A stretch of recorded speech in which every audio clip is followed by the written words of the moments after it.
I don't think so, but okay.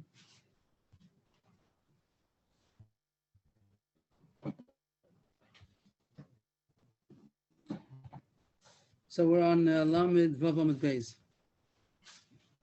and the Mishnah talks about Eged. Now we spoke about the Dal Minim already, and now the Mishnah talks about the fact about how to tie it together. We had a machlokas before. If Lul Sarach Eged or not, it wasn't in the Mishnah, but it was a Gemara, Brisa, that the reader holds you have to be Ma'aged. You learn to Gzer Shava from Ezov. I want to say you don't need the tones that Caleb and Bay. It's only to beautify the mitzvah, but it's not inherent, it's not essential. So here, you have to use the type of the dalad minim in order to make the egg. You can't use something else. You can't use a string or a rubber band or azikon. You have to use dafka, the dalad minim themselves, in order to tie the lulav. Like what most people do, they take the lulav leaf and they tie it around with that. So that's what Buddha says you have to do that. You could even use a string. You pass like a mayor, that you don't have to. The reason that Gemara is going to say soon is because it's going to be Baal Tosef. You can use something else. But you know the Shitasa that he holds little Sarach Eged, so then it's part of the mitzvah, and it might be Baal Tosef if you're going to take a different type. But according to Rab Meir, that we hold like a mayor in the Salacha that you don't have to have Eged, so it's not going to be Baal Tosef. I feel you can even use a string. Rab Meir wanted to prove his point by saying that the people of Yerushalayim, they used to make the eged of their lulav with some kind of golden clip. Rashi says something like something which is kafuf, like Rashi brings a pasuk agmo lachov ka'agmon, that sounds like something which is bent, a clip of some sort, some kind of golden clip. That's how they would bind the lulav together with the dasman ravos, and you see that it's not lulav material, it's not hadas material, it's a gold, and you see it's another min, it's like a string, you see it's kosher. And it says now, that really they had a regular min, b'mino, they had a lulav, whatever, a leaf of a lulav to tie it on beneath, and they just put on top, they put gold in order to beautify it. So the shit also that the eged, that since it's part of the mitzvah, Rabbi Yehuda would hold that you have to have mino, or else it will be Baal Tosef, as the Gemara is going to explain soon. So the Mishnah said, machlokes, if the eged has to be made out of the dalad mina material, or it could be something else. Who would hold that it's okay that if you do the thing and then you just put stuff on top? Yes, that's okay. Yes, so the Gemara says because, and the reason is going to be because hope shash is if you're doing it for the mitzvah of the eged, so then it's going to be Baal Tosef. If you can have a different min, but since the eged is okay, you have an eged already. It's just now to beautify that you're allowed to do. According to Yehuda, who holds you have to have mino, doesn't mean that you have to have one of the dalad mina mamish. You have to have the lulav leaf or the hadas stem or the arobos. You could have any part of the palm tree. Siv and ikra dikla. Siv is like the part of the bark of the palm tree. But usually we see that it's something which is like a network, a meshwork. You see on the palm tree, you go close behind all of those jutting out. There's some kind of a bark-like. It's light color. It's what? It's lighter maybe, and it looks like a net, a meshwork. So that's usually what sieve means. And it means to say any part of the palm tree is okay. It could ridiculous something that grows by the roots. Also, any part of the palm tree is good. Rebbe. Yes. Yeah, it does give you examples from the palm tree, but from the stam lashon of the Gemara, you should be able to use hadas or a rava also. I would think so. Yeah. Anything also from the esrog tree also. The Gemara is going to say later on that we'll see soon. The Gemara is going to say that the hadas tree is also good. I would think so. We'll see the Gemara soon. But I think so. But this is not the Ger Halacha because we pass like a mayor in this point that you don't have to have egg, you can use anything. My time with Rabbi Yehuda. Now he's going back to the Mishnah now. If he says I feel like the dikla, other parts of the palm tree, but why in general does Rabbi Yehuda you have to have dafka mino? Why? Because kasav lulav tzarich eged. We saw this already before. He holds that yechai because it's a shovel lekicha you must have eged. You might have a chamisha mini. If you're going to bring a different type, it's going to be 5 types. And Rashi says that's going to be Baal Tosef. The pasuk says take 4 things. You're taking 5 things. So you are supposed to make an eged, but if it's going to be a new type, it's going to be 5 types. And that's the reason of Rabbi Yehuda, and that's finished. I'm going to pass like that. The Gemara goes on to go now back to the first line. The first line said that even siva filik or the dikla is good. Any part of the palm tree, or as you say, the hadas tree, the arova tree. But how do you know that? How do I? Rabbi says, how do I know that? The civic or the dikla mina the lulav. How do I know that? So the Gemara is going to go to a different subject altogether and prove that even when you have to have dalad mina, it's enough to have any part of the tree. It doesn't have to be dafka the lulav itself. The Tanya. I'll just say a preview, and then we'll see the Gemara inside. There's going to be a new sheet here we never heard of, unless you learned Masechah Sukkah before. That Rabbi Yehuda holds that the schach has to be made. The schach of the sukkah has to be dafka made out of the dalad minim.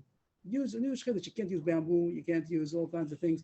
You can use palm. You could. And I was going to say you could use palm branches. That's a lulav tree. You could use esrog branches. You could use don't use esrog itself because it's a prius makabel tumah. But you can use adasim and arabos. But only things that are dalad minim. Huge chiddush. I guess Rabbi Yehuda would have palm branches. That seems to be good. But the Gemara is going to say that according to Rabbi Yehuda, you have to have the schach of the sukkah has to dafka be made out of the dalad minim, and it's going to come to prove that it doesn't have to be dafka the dalad minim. It can be any part. That's what the Gemara is going to go out to prove. And once you know that Rabbi Yehuda, even when he says you have to have dalad minim, it's enough to have any part of the tree. So too over here that he says that the eged has to be dalad minim, also could be any part. That's the logic of the Gemara. That's going to be the formula of the Gemara. The Tanya. Basukkos teishvu sukkah shall call dava. Dibra Meir. Meir says that the sukkah, the schach, can be made out of anything, meaning it can be made out of any. Of course, you have the conditions. It has to be not connected to the ground. It should not be happy makabel tumah. It should grow, something that grows. All this, but it means that once you have those conditions, you can do it anything. But the Rebbe says no. Ain't sukkah negus out of dalad minim shabalulav. You have to dafka have the dalad minim. You can't make the schach out of anything else. It is interesting just to point out when the Torah says the isser on the sukkah stage for Shiva Hashem, keep a sukkah shafti as b'nei Yisrael. We know the reason of the mitzvah of sukkah is because Hashem sat us in sukkahs in the midbar. By the lulav, it doesn't say what does lulav have to do with that. Does it have anything to do with going out of Mitzrayim? The pasuk doesn't say. The pasuk doesn't say any reason for the mitzvah of lulav. So whatever reason you're going to say, I would think that has something to do with thanking Hashem for all the growth, all of the produce, the trees, but nothing to do with sukkahs then. But you see something is very, in the corner of Yehuda at least, there's something very together, that the sukkah has to be made out of the dalad minim. So I don't know how to explain this like already Agada, but there is something very connected between the sukkah and the lulav and the abra minim. So here he says that the schach has to be made out of dalad minim. But I didn't know saying. So what's the real reason why we use abra minim? The Gemara, but yeah, that's why you're doing it. But what is he supposed to do? What are you doing? But sukkah, he says, sukkah shafti. What are you thinking about? Take the lulav. What are you thinking about? So. Of course, like the Gemara says, Achman Amatiku, blow shofar. Hashem said blow, but if Neiman Torah. So some Rishonim say the Gemara says mashma. That's a way of thanking Hashem for the perios Elon and all those things, things that smell, things that grow. And there's a lot of other reasons they say about it, but here it shows something very inherent, very tied up together with the sukkah. Something. Rebbe, yes? There's a very famous Vayikra Rabbah medrash that talks about carrying the lulav and the minim being the simon of nitzachon in war, that they made a victory, and perhaps that. But that doesn't have to do with the sukkah. It doesn't go together with the sukkah, unless you're going to say the sukkah is also Sila Dim Musa, but not with the pasuk. The pasuk says Shafti is b'nei Israel, then coming out of Mitzrayim. So the midrashim, there are like 15 midrashim that say pshat and lulav, like you're saying. That's one of them that you said now, and there are other midrashim also. But I was just pointing out that the Torah doesn't say openly. And here the Gemara, at least Rabbi Yehuda, makes something very connected to the mitzvah of sukkah, that the sukkah itself has to be made out of the dalad minim. Okay, just a point on the side, a footnote. But I didn't know things. There's a kal v'chomer. How do I know that the sukkah has to be made out of dalad minim? So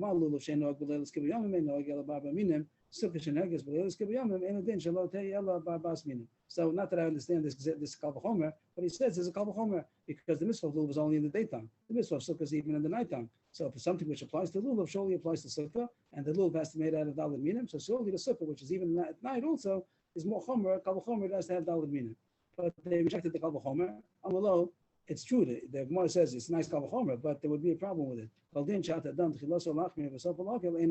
What's the kal v'chomer? There's something which is more severe, so then it surely has all the severities of something which is more lenient. But he says over here it's going to backfire. It's going to be boomerang. It's going to be the opposite. It's going to cause that people are not going to be able to do the mitzvah as much as they would be able to if they would not have this kal v'chomer, because now this is going to cause a kula. What does the Gemara continue on the next page?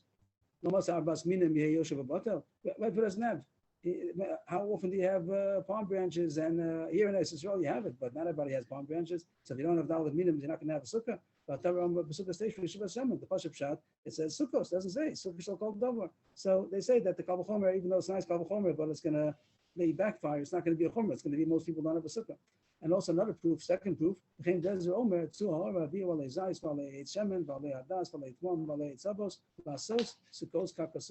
this is possible we had once before already. And here, the Gemara is using it as a proof that you don't have to have Dalit Minim, because over there it says they made a big tshuva movement, and over there it says to make sukkahs, like it says in the Torah. And he says, go to the mountain and bring olive leaves and 8 shemen leaves and hadas leaves and palm leaves and 8 avos, which is hadassim, to make sukkos. So it says perish that he had over there also alizayis, olive trees, and he had 8 shemen trees besides hadassim and lulavim and 8 avos. So that's the proof that you don't have to have the after aluminum for the schach. Perish pasuk. The Gemara continues, and in our gears, it's printed in the Gemara. Some say to take it out. It's only a Taisvus. Taisvus didn't have the Gemara, but it might just be an insertion from the Rishonim. But if you the Saba, Hani Latfanos, Aleyadas, Aleyatwan, by Aleyatzavos, the schach, that some of the things the pasuk meant to use for the walls. The walls surely can be made out of anything. So if you holds that schach has to be made out of Dalit Minim, he's going to say that Alei Zayis, Alei Shemen was for the walls. Anyway, we're middle of the proof. So far, we just have half of the ingredients. We have the part that says Abu holds you have to have Dalit Minim for the schach. And now there's another Mishnah. Abu says, we had this before in Daf Dalit, that you're allowed to make boards. Over there, the issue was that boards might have a problem that it looks like somebody's house. And if he's going to say you have a schach made out of boards, even though technically it's kosher schach, grows from the ground, it's not makabel tumah, it's detached. But there's a problem that people might say, well, this is as good as my house. I might as well stay in my house. So that's also over there. But anyway, what do you see? That it talks about boards. Boards are not lulav, not adas, and not aravas, and not esrog. So you see that must be that any part of the lulav tree is good. Since everything says that the schach has to be made out of the Dalit Minim, and we see that he talks about boards. Boards are not the Dalit Minim. It means that it's the tree. It can be made from the tree of the Dalit Minim. It's also good. You can have wood from an esrog tree, wood from a lulav tree. Shamina. So what more I want to say. So too in our halacha, which is not the same halacha. Our halacha is about being ma'aged. You have to make the eged out of Dalit Minim. So too, just like over there, he says the schach has to be Dalit Minim, but it doesn't mean Dalit Minim mamish. It means the min of Dalit Minim, the type of tree. So too, the eged, that's the made of Dalit Minim. Doesn't mean literally Dalit Minim. It means that the tree it also is good enough. Anything on the tree. And that's the most happy with that, but we don't pass like it anyway. We pass use anything for the schach and anything for the eged. What's the problem? The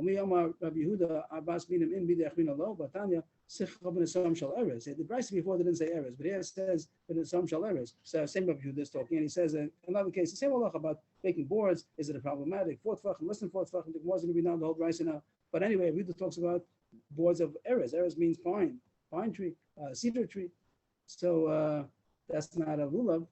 And you said before that it means boards of a lulav tree. That would be nice, but here it says errors. Errors is not a lulav tree. So you see that you're allowed to make schach out of anything. So first of all, brings down the whole brisa, which we had before on Daf Yudalid, and it's not relevant to us. But once we bring the brisa, we bring the whole thing. If you made schach out of boards of cedar, if it's 4 tefachim wide, then even a holds that it's possible. Even of Yehuda, even the one who's making, he says also there's Xeru. The Xeru is thicker, you might, because it's so wide, they'll think it's as good as his house. If it's less than 4 tefachim, that's where the machlokes is. That the Yehuda holds that it's kosher, that's what we paskin. We paskin that they allow to use boards that are, the other way, I forgot. If it's 4 tefachim, I think we pass like this, that only if it's less than 4 tefachim, it's good, if it's 4 tefachim, it's not. This was Zagav, that if you have alternating the boards, even the boards that are possible, you can alternate and put schach kasher in between. The word psalm means still is going to be kosher schach, and then it'll be kasher. All this is not relevant to us. We just want to see that it says shal erez. So you see that even erez is good, and erez is not the forminim. The Gemara says, yes, it is. My erez hadas. That sometimes hadas tree is also called erez. So when it says of here erez, we have to be matchik and say he means it's from hadas tree. I wasn't made. There are 10 types of erez. Etc. And here's 3 of them already. Erez, shita, hadas. They're all called erez. So hadas tree is also called an erez. That's the end of the Gemara. Just to sum it up, the Gemara said, according to Yehuda, you have to have dafka dalet minim for the eged. The reason is because he holds mitzvahs lulav sarach eged, and if you're going to bring another min, it's going to be baltosef because it's a 5th min. And even according to Yehuda, you don't have to have dafka dalet minim. Any part of the tree is good enough. And the Gemara proved it because of Yehuda, who says by Schach, you have to have Dafka Dal Minim. It's Muchach that he says that you don't have to have Dafka Dal Minim, it's good enough to have boards also. Must be boards of the Dal Minim. So he so too by Eged, you also have to have Dal Minim, but not Dafka Dal Minim. You can have any part of the lulav tree or the esrog tree, Adas tree. Here's what I wanted to bring of Emmanuel that it says here Adas. He's talking about the Schach over here, but he says that anything, any parts, probably by the lulav also before, any part of the Dalaminim would be good. But again, we don't pass like that. People who like would own these palm, either they holding like their Yehuda, like if they would do what? People they only use palm branches. No, they're doing it. I don't think anybody else like this. I don't think anybody's right. No, I don't think anybody's doing it. Right. I don't think everybody's doing it because of the chumrah. It is a nice point. There's sometimes you find that be also that shita also. But here I don't think usually it passes like a Yehuda against a mayor also. It's interesting. Over here we don't pass like a Yehuda, and I don't think everybody's mach. But they use palm branches because it's either because it's convenient or it's beautiful. But it is an interesting thing when using palm branches. So you also Yehuda would hold that that's good even according to Yehuda because it's a lulav tree. Very interesting. The Mishnah continues.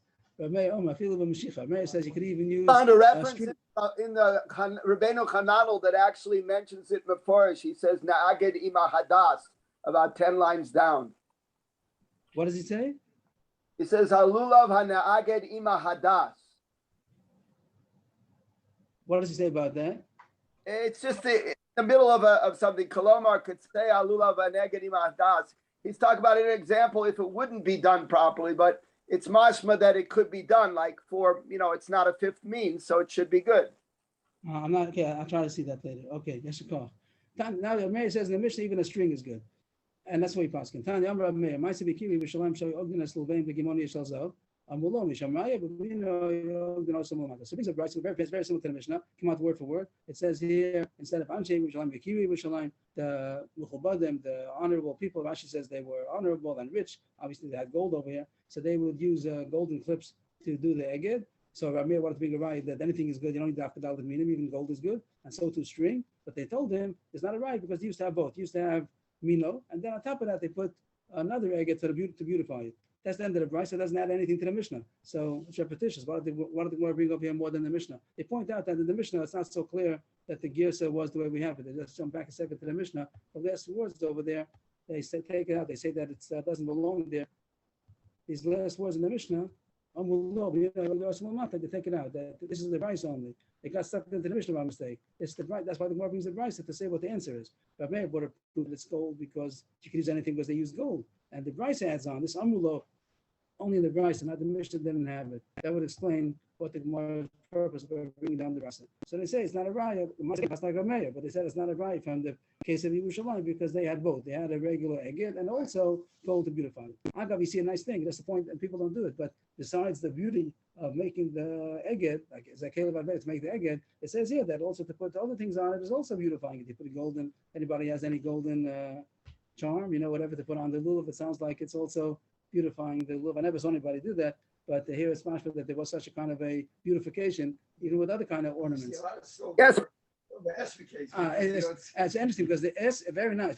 If people spend money on the esrog box, but that's a chiddush because it's not it's just a holding box. It's not anything to do with the mitzvah. But here to beautify the actual mitzvah, it would be maybe make something to put around the lulav, some kind of. Okay, have to tell how Hatzarfim something about that. Yes, but it comes out paradoxical that you can have something that's metal, that's foreign, and because it's lanoi, it's fine. But if you would be ma'aged with another plant that's not minoi, it would be puzzle. No, there's no difference. There's no difference. It's not according to Yehuda, nothing is good. Not a plant, not organic or non-organic. Nothing is good. That's what I'm saying. Lanoi, you can use even metal, but for eged, if you don't use one of the minim, you could use a plant, but it's no good. It's puzzle. I'm not following. We hold that it is good, right? Yehuda holds that it's not good. We hold that it is good. No difference. Rabbi Yehuda holds neither is good. Not a different plant. You can't use the apple branch, and you can't use gold. And Rabbi Meir holds you can use both of them. I don't see any difference between gold or.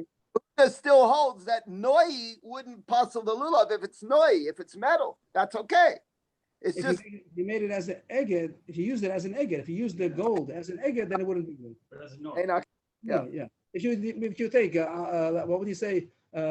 What's a nice thing? olive branches, wreath of olive to put out. Also, if it's Lanoi, it's not a problem. But if you're doing it for the Eged, then it's a problem. No difference between metal or something else. If you're doing it for Noi, Rabbi holds that it's not a problem. If you're doing it for Eged, it's a problem. We hold that Eged is also not a problem because we do the veins are Eged. Okay, the Gemara continues. The rest of the Gemara is going to be what's it called, like Piskei Halachos. Different about 5-6 subjects. And in each case, Rav is going to say there's a problem, and Rav is going to say there's no problem. And we're going to pass like Rav on all of them. That there's not going to be it's all going to be kosher. Rabbi said to those people who would bind together the lulav of the Reish Galusa. So Hoshana and the whole Gemara means the lulav Adas Manaravos, and Megadle, Rashi says, is a general term of anybody who built something, or Rashi first says that maybe means braiding. The idea here is clear that it means those who tie the lulav together with the Adas Manaravos. So Rabbi was instructing them how to do it properly. So they were doing it for the Reish Galusas, but nothing special about that. He's telling them when you make whoever does it should do the following. When you're going to make the Tahayan, the Hadasim and the Ravos to the Lulav, leave over a place to put your hand, to hold on to it. Don't make the Eged that you hold on to the Eged. He's going to say, if you can hold on to the Eged, you have something that's tying the Lulav together with Hadasim and the Ravos, you can hold on to that thing, you're not going to be Yotze, because there's going to be a Chatzitza. If you can hold on to the Eged, it's a problem, because it's a Chatzitza. It seems according to Rabbi Yehuda, that holds that chatzitza, the Eged is a mitzvah, so then it wouldn't be a chatzitza, especially Lishitasa, he holds that it's made out of the lulav material. But according to the Rabbanan, Rashi says that there's no real mitzvah, it's just to know, it's just to beautify, to make the Eged. So make sure that it shouldn't be a chatzitza. And according to Rabbah, if you're going to hold on to the Eged, it'll be a chatzitza. We're thinking of it right away with the kosher klach. So that's another sugi coming up, min b'mina, and the chotzetz, that'll be soon. But the Gemara, let's say, is talking about you're going to make an Eged out of something else. You have a golden clip. So make sure there's enough place to hold on to the lulav without the golden clip, because if you can hold on to the gold or to that kind of holder, so you didn't hold on to the lulav, so it can be a chatzitza. But Rabbi says it's not a problem. Whenever you're doing something to beautify, it's not considered a chatzitza also. It's like butter. It reminds a little bit about the sukkah. We hold like Rabbi, that it's okay, that you'd be allowed to hold on to it, even if it will be. People don't use it. People use kosher klach always. But if you'd make something else that's not, you'd make something, a holder that's not. A piece of leather you can put around. Piece of leather, yeah, you can make a holder out of leather, hold on to the leather. Someone's gonna tell you you're holding on to the leather. You say, no, man, you say, if it's beautiful. If you're doing the leather in order to beautify it. So then it'll become beautiful, and the beautifying is not. It's very similar to the sukkah. Why don't they make a silver? A silver holder, nice silver holder. Yeah, beautiful. Why they make the kosher klach? They should make silver, gold. Why not? Okay, that's it. New business is coming up. So, it reminds a little bit about by the sukkah. We had more by noise sukkah that you're allowed to have decorations within 4 tvachim of the schach. So it's bottle. It's not considered a chatzitz, even if you're going to put a carpet under the whole schach, but it's made lana also, some kind of tapestry. So it's okay. It's within 4 tvachim. So same halacha. Yeah.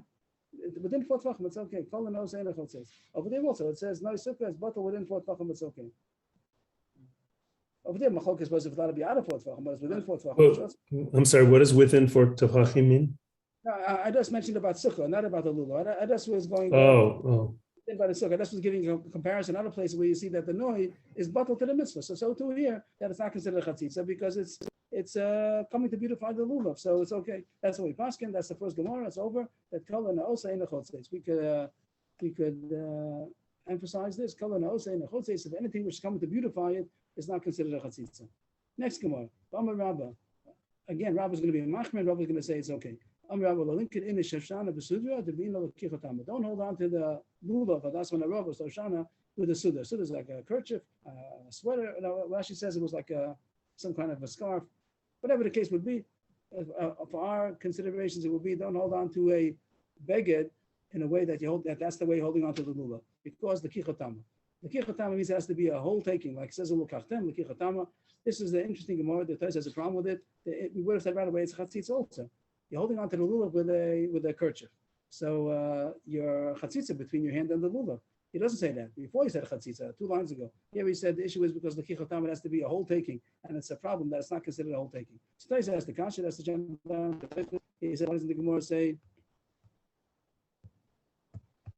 Where to go? second wide line. Taisvis Devina Lakicha Tam B'Valeka Hachol Shachem Levi Chatzitza. That's the Kedam Malel. So Taisvis wants to know why doesn't the Gemara say a simple Chatzitza? So Taisvis at the end of the Taisvis, when we read it, at the end of the Taisvis says, I think that's how the post can bring down the Taisvis says Pshat, that the case of the Siddur here, even though it doesn't seem simple like that, but the case of the Siddur is not that you're holding the Siddur around the lulav. You made some kind of a holder, and you're holding onto the holder on bottom of the lulav. It means that the lulav is not within your hand at all. Till now, we spoke about that your hand is surrounding the lulav, but something's in between. Something's mafsik between your hand and the lulav. Here, you're holding onto a hold like a cone, some kind of a cone holder, and you're not holding onto the lulav at all. So you can't say chatzitza. Chatzitza means something separating. You're not even holding the lulav at all. So this is called, it could be it's even better. It's called lakicha. Lakicha means that how am I holding it with something else? And the Gemara is going to have a new concept, and that's going to be called lakicha al dei davarachim. And we're going to pass like Rabbi says that's okay. Lakicha al dei davarachim shmo lakicha. So there are two Gemaras. The first Gemara was something that's separating between your hand and the lulav. The lulav is within your hand, but something's separating. And here the case is that you're holding it with some kind of a holder, and your hand is not around the lulav. And Rabbi said it's not good because it's not lakicha tama. You didn't take it. It's a deficiency in the way that you took it, not because of chatzitza. And Rabbi says lakicha le'edav v'rachash mo lakicha. The line up. So he said lakicha tama. Rabbi Amar lakicha, one line up. Lakicha le'edav v'rachash mo lakicha. And now the Gemara is going to go on for a couple of lines to prove that holding something with an extension is also good enough. It's called that you're holding it. And that's going to be the halacha. Lakicha le'edav v'rachash mo lakicha. So far we had kol na'osei nechotze, something to beautify is not considered a chatzitza. The second Gemara, lakicha le'edav v'rachash mo lakicha, holding something with an extension is also considered holding it. Amar Rava, where do I know it from? Where do I prove it from? So he brings a Mishnah, the Tanan. Ezav Katzer, Misapko, Bechutu, Vekush, the Tovel, Umale, Ba'oches Bezo, Umaze. He's talking about when you're coming to sprinkle onto somebody with the waters of the paraduma. You have the ashes of the paraduma, and you have Mayim Chaim, and it's mixed. And now someone who's tummy mace, he comes to be sprinkled on. So you have to do it with the Ezo. So that's how you're supposed to do. You dip the azo, some kind of a grass, a hyssop, they say. You dip it into the mixture of water and ashes, and you sprinkle it onto the person that's tummy with the kalim that are tummy. So here it says a case that you have some kind of a bottle that has the paraduma water, the ashes with the water inside, and you have to dip the azov into it. But the azov is not long enough to get to the water. It's in a bottle, a long, narrow bottle, and it's too short. The azov is too short. You could extend it to be misapek. You could extend it with a string or with a kush, some kind of a knitting needle, the tovel or mala, and then you could dip the. Even though you didn't, that's what the bar wants. You didn't hold on to the azov. You just tied a string to it, and you're dipping it in. So I'm not holding on to the azov. And then what's going to say? The person says, "V'lakach azov." This is called lakach azov. I'm not even holding on to it, and that's going to be the proof that the kicha le'derech shmal kicha. What does it say? A short azov. You can extend it with a string or with a knitting needle and dip it into the water and then take it out. And then hold on to it and sprinkle. Rashi says, here while you have to hold on to it, why not continue with the string? That Rashi says is only a technicality. You can hold on to the string, you're not going to aim. You're going to spritz it all over the room. You're not going to get it onto the person that you want to sprinkle on. So there, hold on to the azov itself. Once you got out of the bottle, you don't need it. Now you can hold on to it and then sprinkle. Anyway, what do you see? That it's good enough to dip it into the water while it's extended and you're not holding on to it even. Why is it good enough? The person says, so it says you have to hold on to the azov and to dip it in. So you didn't hold on to it. You did it with a string. That is proof that it's good enough. So too over here, holding on to the holder that's holding on to the lulav is good enough. But the Gemara rejects this proof. Mimai, who says it's a good proof. Over there,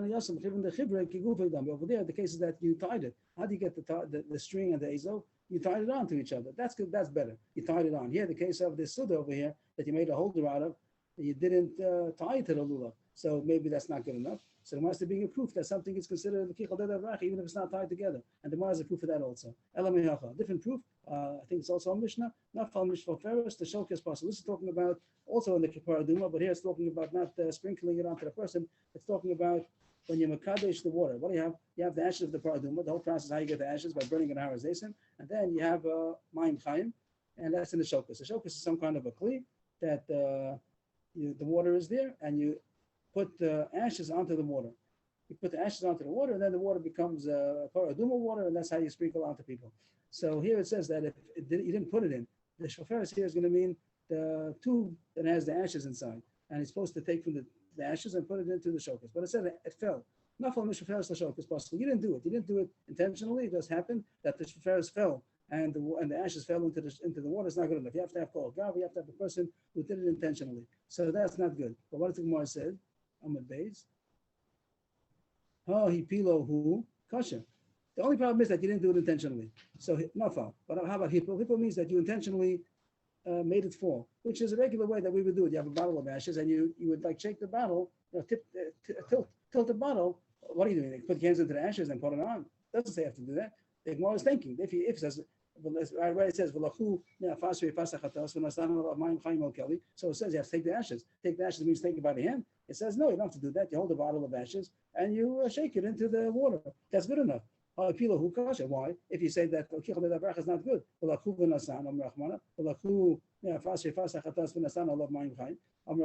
And you didn't take the ashes. That's the proof, and it's a good proof that even if you didn't take it directly, that's called the same way that you can put the ashes, it's called you're holding on to the ashes, even though you're only holding on to the bottle that has the ashes, it's good enough. So too by lulav, even if you're not holding on to the lulav, you're holding on to the holder of the lulav, that's also good enough. Again, the holder is not around the lulav, you're not holding on to the lulav with the chatzitza, then the chatzitza problem. But you're holding it below the lulav, and it's called that you're holding on to the lulav, and it's also kosher. So we have already two Gemaras. The first one was Kalana Osa in the Chotzetz. It's not a chatzitza if it's only coming to beautify it. And the second Gemara is the Kicha Leda Rachash Malakicha, and Taisa says that you're not holding on, it's not within your hand, it's below your hand, and also it's good. Next Gemara, also Rabba and Rabba. Rabba, the lead is in the Lulav of Hoshana. Don't thrust the Lulav into the Hoshana. The Hoshana means that you have already, you tie together the Hadassim and the Rabba, so now you want to stick the Lulav in after you tie those two together. It's a little similar to what you do with the Kosher cloth. Sometimes you have the Lulav, the Hadassim in one, the Rabba in the other one, and you stick the Lulav, but that's okay because everything is very separated. The kosher klach hold the hadassah and the ravos aside. But if you have no kosher klach, you just have the tabot. You just tie the hadassah and the ravos together. They want to stick the lulav inside. So don't do that. Why not? Dilma not to be tarfi chatzitza. Maybe some of the leaves of the hadassah and the ravos are going to fall off. And that doesn't. But the fact that they become puzzle, some leaves can fall off. That's not a problem. But then it's going to be a chatzitza between the lulav and the hadassah and the ravos. If you have some of the leaves fall off, so that's going to be a problem because there's a chatzitza over there. It also happens to be that when you put it into the kosher cloth, also a lot of leaves fall off. You have to know how to do it. You have to press it down, and it makes wider than. But a lot of times leaves fall off. Is that a problem? So far, Rabbi said it's a problem. You have a chatzitza. What's the problem? That Rashi says they have to do an eged, and even according to Rabban Lachatchil, you have to do an eged. So there's going to be a separation because not all of them are good together. Since there's separation between the minim, between the lulav and the hadasim, the lulav and the rubbers, there are some leaves in between, and the attached leaves. It's not part of the mitzvah anymore. So it's like you put a cardboard between the lulav and the hadasim, so you didn't take them all together. So therefore, don't do like that. But Rabbi says not a problem. Rabbi Amar, min b'mina ein l'chotzeitz. Here, it has nothing to do with lanosa. Nothing's beautifying over there. Nothing's beautiful. It's just thrown leaves. But it says min b'mina ein l'chotzeitz. Since they're the same type, they're hadasim leaves, arabas leaves. So it's not l'chotzeitz. So therefore, it's okay. And we pass it like that. Min b'mina ein l'chotzeitz. That's the third Gemara already. Kol lanosa ein l'chotzeitz. The kicha de rachash shmo l'kicha. And min b'mina ein l'chotzeitz. A similar Gemara, this next Gemara is going to be the same idea. Amar Rabba lo legas inish lulav b'shana. You shouldn't cut the lulav after you put it into the hadasim and arabas. You have a long lulav and you tie it together with the hadasim and arabas. Then you decide that my lulav is too long, so you want to cut it from the bottom. Of course, don't cut it on the top. That's Nikta Moshe, of course. So you cut it on the bottom. What's the problem? That the lulav leaves that are now detached, because as we know, the lulav leaves are very long. When you cut it on the bottom, there are many leaves that are still stuck in between the hadasim and arabas, so now they're detached. You have detached leaves. The one before was about detached hadasim and arabas leaves, and now it's going to be the lulav leaves are going to be detached. So the same problem. Rabbi Shitasa says it's a problem. The Dilma, what does he say? Don't cut the lulav after it's already tied together with the hadasim and arabas. Why? The mishtari hutza. Some of the lulav leaves are going to be left over. The hutza is the lulav leaves. Before we had tarfi, that meant that not any kind of leaves, the small leaves, but the lulav leaves are called hutza. But Rabbi says again, no problem. Because it's separating between the lulav and the hadasim and the arabas, but the lulav and the lulav leaves is not considered a chatzitza. And that's how we pass him. Next halacha. Tamar Rabba. Hadashel mitzvah asal ariach bo. we know that once something is designated for mitzvah, so you're not allowed to be nana from it. It's aksel mitzvah. So Rashi brings down the Gemara by Sukkah, especially that it says Chag Sukkah Stasel Hashem, Chol Shem Shemayim Sukkah that fest. And you don't need that special Gemara by Sukkah. It says by all mitzvahs that aksel mitzvah. So it over there on that fest talks about why you need all the reasons by Sukkah. But we know that something's designated for mitzvah, you're not allowed to benefit from it. So Hadash mitzvah, so Hadash made to smell, and now that he's designated for mitzvah, you're not allowed to smell it during Sukkot. After Sukkot, you'd be allowed to, but during Sukkot, it's designated for the mitzvah. Esrog shel mitzvah mutar l'riach, but esrog you're allowed to smell it, even though it's designated for the mitzvah. My time, Hadas l'riach koi ki aktzei merich aktzei. Esrog l'achila koi ki aktzei mechila aktzei. Each thing is designated for the mitzvah. The regular use is usher because it's designated for a mitzvah. So hadas, which is usually designated for smelling, so therefore, since you're designated for the mitzvah, you're not allowed to smell it. But esrog is usually made to eat. Nowadays, you can say it's different. People don't eat esrog, but esrog is really a fruit that they eat. So when you're designated for the mitzvah, it becomes usher to be nene, usher to benefit from it, eating it. So you're not allowed to eat it, taka. But you didn't designate it from, you didn't make it muktzah for smelling. Right? Like What's the hezber on a hagdara that's limited in huksala mitzvah only because it's not orche? Yes. The thing that you designated it for is the normal use. And something which is not the normal use, that's what Rashi says over here. Let's jump to Rashi here. If we could also but something which is not irregular, no, that's not what you designated for. The usual thing you designated for the mitzvah. Not that the mitzvah is to smell, the mitzvah is to hold it. But since you made it that for the mitzvah, so the regular use is now off limits. But something which is shlokadag, that you'd be allowed to use. So you'd be allowed to smell the esrog of mitzvah. The Shulchan Aruch says an interesting point that even though the Gemara says that you're allowed to smell it, and that's halach, you're allowed to smell it. But there's a technical problem. Do you say bracha? I know it's in Riach Tov Perus. And that poskim are not sure. Some poskim say you say bracha, some say don't say bracha. So because of that, the Shulchan Aruch says don't smell it. Not because that's also to smell, because you don't have to say bracha on it. If you have, let's say, another fruit that you're saying a bracha on the smell, then the chatchila that smell the esrog also. There's no isser in smelling the esrog shel mitzvah. But the question is, do you say a bracha or not? The next Gemara comes in, Mamash Agav. This is also about smelling, but nothing to do with sukkahs anymore. Now it's talking about a regular Shabbos. Are you allowed to smell roses, let's say, while it's attached? Are you allowed to smell fruit while it's attached? So nothing to do with, it talks about esrog and hadas, but nothing to do about sukkahs. It's a regular example, just an example of something which is designated for smelling and something which is designated for eating. While it's mechuber, are you allowed to smell it on Shabbos? What is the suffix? I mean, on all payros that smell good, we do make the bracha. So why is the Shulchan Aruch mefakfek and make it usher or say not to do it because of that? They say, Mishnah says that since it's designated for a mitzvah, so it's not made to smell. It's not designated to smell. So you wouldn't say bracha. But I'm reading the Mishnah Berurah, the chivin the law bida l'reicha mepnei shul mitzvah ain't lo baruch Allah. In the Gemara you don't see differently. The Gemara says you're allowed to smell it, but it doesn't say if you say a bracha or not. Maybe it's partial to the Gemara. You do say a bracha. Partial to the Gemara you don't say a bracha. The Gemara is not discussing Yochos brachas. So since in Yochos brachas is a suffix, so don't smell it. Definitely, esrog the rest of the year, everyone agrees you do say a bracha if you smell it. But since this is a mitzvah esrog, maybe it's not designated for smelling, and therefore some say you don't say a bracha. Next Gemara, Amar Rabba. So now it's saying this is in parentheses, nothing to do with sukkahs. It means every Shabbos are you allowed to smell hadassim, roses, esrogim, oranges, whatever on the tree. Nothing to do with hadas and esrog. Amar Rabba. That's from mechuber mutar l'riach. You're allowed to smell a plant that gives off a fragrance even on Shabbos, even while it's attached.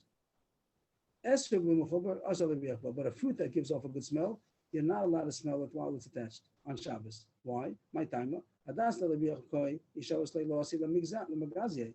Esrog l'achila koi yishavos lo asi l'magazie. It's a chash, a gzeira, you might cut it off. So by the hadassim or any kind of rose, there's no reason why you should cut it off. You can smell it just as good while it is attached. So there's no chash that you're going to cut it off in order to smell it. But esrog or any kind of fruit that you're going to smell while it's attached, it might smell so good, and then it's going to get your appetite. You're going to want to bite into it, so you might tear it off. And Rashi says even if you don't tear it off, even if you're going to remember, I'm not allowed to cut it off on Shabbos, I'm going to just bite into it. Rashi says that's also that's also considered cutting it off. So you're not allowed to smell a fruit while it's attached. You are allowed to smell a plant that you don't eat it, just to smell it. So then you're allowed to smell a rose even while it's attached. The Mishnah might even say that you're allowed to move it also. The issue about mechuber he says that while something's mechuber, you're allowed to move it around. It's not a question of muksa either. But there's no chance you're going to cut it off, because why cut it off? You can smell the grass as well. But I thought plants were muksa when they're attached. That's not true. the Mishnah Berurah says that's mutter. I think when we learned it together, when we learned it in Hilchos Muktzah, they did read out another Mishnah Berurah. I have two Mishnah Berurahs here to say that it's mutter. So I can give you the sources over here. What is it over here? I think I wrote it down. He says in Shin Yud Beis Vav, that's 3:12:6 and 3:36:10 in the Shansiyan. So I didn't look further than that. It could be that there are other Mishnah Berurahs that contradict this, but this Mishnah Berurah said that it's okay. Okay, at least some say that it's okay. Some say that it's mutter to move. We spoke about it when you're sitting on the grass. Are you allowed to fiddle through the grass? Is that called moving Muktzah on Shabbos? I think that Mishnah Berurah says that it's mutter. Anyway, what does it say over here? There happens to be an Al Gemara we just finished learning. That's the end of the Gemara, but some have a different gear. So there is a different gear in Al Gemara and say the opposite. That the Hadash you're not allowed to smell because you might tear it off, and the Esrog you are allowed to. I didn't see the poskim. It could be the poskim like all the shittas, as far as the chash you might cut it off. But Al Gemara, according to our gear, says that you are allowed to. I didn't check the Allah over here, but I do see a Ben Chanan has different gear. So the Gilyon Hashas brings down different gears over here. The opposite, that Hadash is Asa, Esrog is Mutter. So in the Allah, I still have to check it out. Next Gemara. This is already familiar territory. Amar Rabba, lulav yamin, vesek was small. That when you hold the daled minim, the lulav together with the das and rav, they go on the right hand, and the esrog goes in the left hand. My timer, why hani plus a mitzvah, svahani v'hai chadam mitzvah, 3 against 1. That the lulav has also the das and rav, so it deserves the chashivas of the right hand, and the esrog is only one mitzvah goes in the left hand. That's the end of the Gemara. The post can talk about a lefty.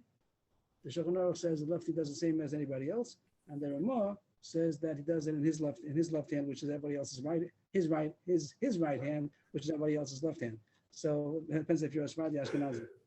The Pasha says he Yosef with the Eved. Either way, anybody, even a righty, does it in the wrong hand. But the Mishnah Berurah does bring down one sheet that holds that you're not Yosef with the Eved if you did the wrong hand. Agav, we had this before that Rabbi holds you shouldn't have too big an esrog because you might have to switch it around and you might drop it. So he said it's puzzle a chiddush. We don't pass like that. We pass him that it's kosher as big as you want. But we do hold that the loaf goes in the right hand and the esrog goes in the left hand. One more Gemara, and this before the Mishnah. The bracha is on the tilas lulav. How come the lulav? How about everything else? How come you say bracha only on the lulav? The answer is hold the gavon mikula because it's the highest one, has the most chashivas. The question is make the esrog higher, pick it up. But that's because it's higher, make the esrog higher and say bracha while it's higher. It's naturally the biggest one. It means it's not the tallest one, it's the biggest one. Not because it's higher, because it's the biggest one. Some say that means the tree is the biggest tree, the palm tree. But the pashtus is that the lulav itself is bigger than the rest of them, even though you pick up the other one higher. So that's not a reason to make the esrog higher. So the bracha is on the tilas lulav. If that's good, you can continue. The Mishnah says, so the Mishnah takes for granted he's supposed to be minaner lulav, which means to move it to all the different sides, as we'll see either today or Motzei Shabbos. So where in Hallel are you supposed to shake the lulav? So the word shaking maybe has two connotations. Either it means moving it to the different sides, which means, as we know, you move it to all the 6 directions. And also it means maybe shaking it, it's mamish in order to make the leaves, like we saw that maybe there's a din of kiskus almond. Maybe we'll see that more about that next time, but here it says, where in Halal are you supposed to do it? The Gemara doesn't talk about a bracha. Taisa talks about when you say the bracha also is supposed to be minanea. Taisa says you do. That's what we do nowadays also. When you say the bracha is also mitzvah to be minanea, but the Gemara doesn't talk about that. In Halal, where are you supposed to be minanea? When do you shake the lulav during Halal? V'adu Hashem tchila v'sof, u'van Hashem mashiana divrei b'selo. U'b'shama yomim afan Hashem maslichana. So Hodu Hashem, beginning and end. So in the Siddur in Halal, there's a lot of different fonts. It has big hodu, the big 4 hodus. Hodu is printed very big. Then you have Mina Meitzah. Then you have Ana Hashem Mashiach, Ana Hashem Masliach, different font. Then you have Baruch Haba B'Shem Hashem, different font. But it's really all one big parak. And you go look in Tehillim, it's one big parak. It starts with Hodu Hashem Kitov Kilo Lam Pasdo, and it ends Hodu Hashem Kitov Kilo Lam Pasdo. The one that we say twice. We say it twice at the end. That's the end of it. It's one big parak. Everything else in the Siddur is usually each parak gets a paragraph, the same font. But this one they divided into many different fonts. But it's all one big parak. So the Mishnah says, when do you do Nanuim? In the beginning and the end. Hodu Hashem in the beginning, Hodu Hashem at the end. And also Ana Hashem Mashiach. Still, the Shammai says also Ana Hashem Maslichana, and we don't pass like B'Ser Shammai. And I don't know, no one explains the reason. Why are they arguing about it? The Mishnah, the Gemara doesn't explain. What's the machlokes if he also supposed to shake the lulav by Hashem Aslich or not? I don't know. I don't know what the machlokes is. Pas like Beis Hillel, only by Hashem Ashiana. The many also came to do that we do Hodul Hashem many times. In the beginning, we say many Hodul Hashem. So we shake the lulav again and again. Really, Pasuk only says one time. And then Yamana Yisrael, so then the Tzibur answers Hodul Hashem Kitov, Yamana Beisarva.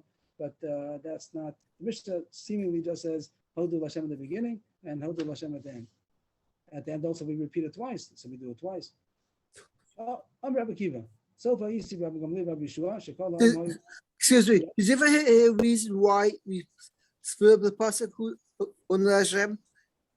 Why Ban Hashem? Why split? We say half a pasuk. Half a pasuk. So because the pasuk is really An Hashem Moshiach, An Hashem Aslichana, and the question would be, even if we repeat it, so we should repeat it like that. An Hashem Moshiach, An Hashem Aslichana, An Hashem Moshiach, An Hashem Aslichana. Why do we divide even half a pasuk? I don't know why, but as far as dividing half a pasuk, it only says that it's aser by the Torah. But in the Nevi'im Ksuvim, it is more to say half a pasuk, which we do sometimes. We do say half pasukim sometimes. But it is interesting. Why do we adopt this, repeat it half pasukim at a time? I don't know. Here, Rabbi Akiva seems to be supporting Beis Hillel. I was watching Rabbi Gamliel and Shua that Shekalam Hayu Menan and Esel Beinah. Everybody, the whole shul was being Menaneh during Hallel. Some might learn that it means only on Hashem Mashiach. They didn't even do Hodu. But the other Mepharshim say that they also agreed to Beis Hillel, Hodu for sure. But it means in contrast, on Hashem Maslichana, everybody was doing on Hashem Maslichana, but they only did on Hashem Mashiach. So I can't tell. I would think that since the Mishnah brings the Modas Nas Ma'aseh Listar, it's not coming to argue on the beginning, so it seems that they're agreeing to Beis Hillel. They're bringing a story to support Beis Hillel. Just a little bit more in the Gemara. Nanua Mandach Hashmei, who ever mentioned that you do Nanua? Usually when the Gemara says where, like Amosai, or here it says Heichon, so first it says the fact, it's supposed to be Menanea, and then it says when and where. But here it just says when. Like it doesn't even tell us first you're supposed to be Menanea. That's more Nanua Mandach Hashmei. Who mentioned Nanua? That you start talking about the details. Like it says in the first mission, Memosai Kohen Kriya Shema. So the Gemara says Memosai, first time you're supposed to say Kriya Shema. Yeah, the Gemara says it's going on the pasuk. The pasuk says say Kriya Shema. So now we're saying Memosai. But here there's no pasuk that says Nanua. So who ever told us you're supposed to do Nanua that we feel allowed privilege to ask when? The answer is Hasan Koy. It's going on the previous Mishnah. It says Kalulav Sheish Boshloshet Vachim Kedei Lenanei Avokasha. That we did learn already, supposed to have Nanua. What did it say? It said that the share of a lulav is 3 tvachim.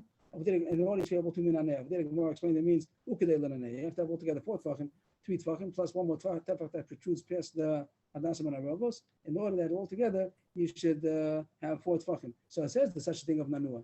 I don't really understand how come the move has to be longer in order to be minaneh. If it just means moving it to all directions, you can move it to all directions if it's 3 tvachim also. But the Gemara says no, it has to protrude out of the hadasim and aravos. But in any case, it does say that there's such thing of Nanua. Once it told us there's such thing of Nanua, so we're allowed to ask, when are they supposed to be Menanea? And that's what the Mishnah said, Hodul Hashem Tefillah V'Sol, V'Nan Hashem Moshiach. And Taisus points out about the bracha, you can see he says that you also do it by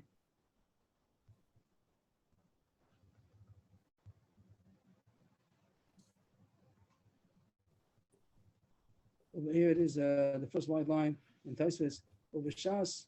Doesn't say, but he brings it right that you are supposed to also. So that's the minute we also shake the lulav when you say the bracha also.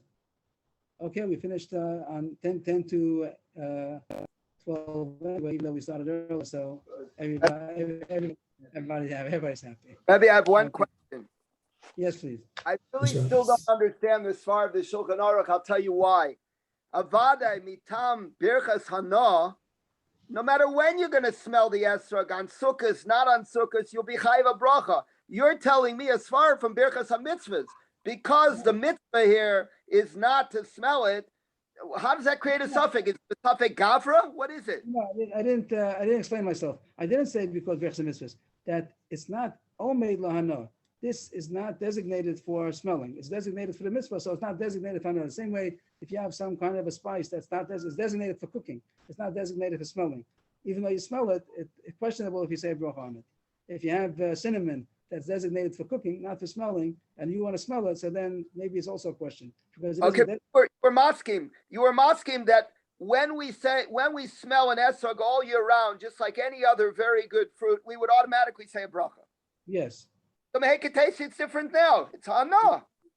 So I just tried explaining. What if you have? The fact that there's a chiyuv mitzvah for something else doesn't detract from the fact that I get a hana and I'm chayiv mitam birkas hana. Well, it has to be a thing which is designated for hana. This thing is not during Sukkot. It's not designated for hana. What if you have spices that are designated for food, for seasoning food? It's not made to smell. Do you say a bracha on it when you smell it? I'm trying to give you another example. So in other words, during Havdalah, if If you have use the cinnamon uh, jar or the cloves, that wouldn't work? I think that some people would say that I can't say for sure. I'd like to look into this. If you have spices that are designated for food, for eating, not designated for smelling, and now you want to use it for smelling, maybe it's the same issue as the Mishnah Berurah says that it's not designated for smelling. I'll tell you why it makes no sense to me. Because a human is like, he's vergilas. It's a habitual creature. So anybody who's used to smelling cinnamon, so let's say he's holding some cinnamon that's designated for something else, but it smells exactly the same. If he actually smells it, he's going to say a bracha. Because he's getting a bracha. Yeah, but the point is that it's not designated for that. If it isn't designated for smelling, so maybe you don't say a bracha on such a thing which is not designated for smelling. That's not what it's all made for. You're not just saying a bracha. It's not the thing that it's made for. That's what the poskim seem to say. I think they talk about even. And Keilu that it's an katsoi from the Hagdara. The Hagdara Batzmo makes it katsoi lareach, and that makes no sense to me. I don't understand. Back to the seasoning for food. Over there, you hear it sound that if it's designated for eating, that is it sound not to say bracha even when you smell it? Why shouldn't you? If it really smells good and you smell it to smell it, so there's a Gemara in Kol Shama Halaluka in Bracha says, "Hey, and it's on Re'ak Kufa." The same way, if you're gonna eat something which is not designated for eating, so it's not called a food, even if you happen to eat it, but it's not designated to be a food. Could we not going to say bracha on it? Yeah, kind of by Re'ak, it's different because the Hana is automatic and it is a Hana, and we have But it has to be something which is designated. How about a food which is not designated for eating? Something which is not designated for eating, even though you're going to eat it. It's not designated for eating. I mean, Rosh Shlomo Zalman Auerbach, and also I heard by the Rosh Shiva, they had this whole union of sprouts. When sprouts came out, are the seeds grown to make the vegetable hadama, or are they grown to do hydroponics to make sprouts, in which case they should be shekel? So it's yored bracha. We know that from brachas. It's yored the bracha, or not a bracha at all if it's not for the normal usage. But here where you have re'ak and you want it to enjoy the re'ak, and it has a strong re'ak, so what do you do with the Gemara and brachas? How does the Hagdara make it its katsoi to a berachas hana? You just said yourself that if there's something is not designated for food, maybe if it's not designated for a food, maybe you don't say bracha on it. If you just want to see a hezbollah side, it doesn't make sense to me. I just want to see a hezbollah. That's all. It makes no sense to me. If you agree that by food that's not designated for food, this is how you don't say a bracha. So a smell which is not designated for a smell, it's the same thing. You're not explaining what's bothering you. If by your food you agree that something which is not designated for a food, I'm explaining how I can't see how. There are two different things: berachas hana and berachas hamitzvahs. I didn't say a word about mitzvahs. I spoke about food. I know, but if you have a hagdara, you understand why something which is not designated for a food, it could be you don't say bracha on it even though you're eating it because it's not designated. The chiluk here. The chiluk is that you're big machalik in zman here. You're bringing in the additional element of zman. The call year round. I didn't say a word about zman. I said something which is because all year round. You agree with me that the esrog is for smelling all year round. But now you want to say that because it's for a mitzvah on sukkahs, so the hagdara of sukkahs, the zman of sukkahs, is making this katsoi to re'ak when all year round we'd make a bracha on it for re'ak. Right now, it's not designated for smelling. So if something was not designated for smelling, the same way a food was not designated for eating, it might not be a bracha. So this also might not deserve a bracha because it's not designated for smelling. One way I understand it, if you tell me that the specific esrog that you designated for your mitzvah, that comes out of the hagdara for re'ak, but every other esrog on sukkahs that's not being used by a particular individual Jew for re'ak is a bracha of no say re'ak paris. Maybe I could understand that. Yeah, but for sure.